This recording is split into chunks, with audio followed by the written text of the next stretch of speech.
all the crazy math all the time. Yeah. It kind of makes me curious because I'm thinking of, like you mentioned, the alternate recipes, for instance. It's I'm super curious like how many actually use the alternate recipes in our game. Hmm. Like specific, because I know there are specific production lines, like the turbo fuel one, for instance, is very popular. But like, there's so many, like, it feels like such an advanced tier.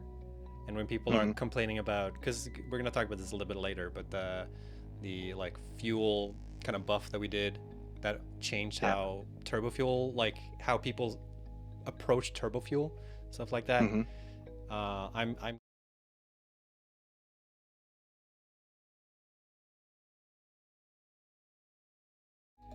Yeah, it can be a bit messy that way.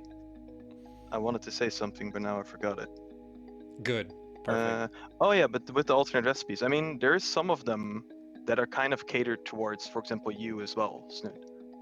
Because there are recipes that are actually there to make it easier, Yeah, but they sacrifice other things. Like yeah, there's recipes that are purposely made to have a nicer ratio with other recipes that they are required for.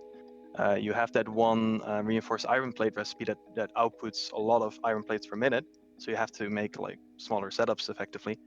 Um, but as a downside, it actually takes a little bit more raw resources. mm. So it goes like 10% up or something in cost effectively, but that shouldn't really matter to a player that isn't playing really high end. And even the players that are playing really high end tend to actually take that one, I think, now because it's just so strong with how much it outputs per minute. Tricky. And then there's the alternate recipes as well, like the screw one where you just cut out the rod, for example, so you make it straight from ingots. So there is recipes there as well to support lower level play. Right, right.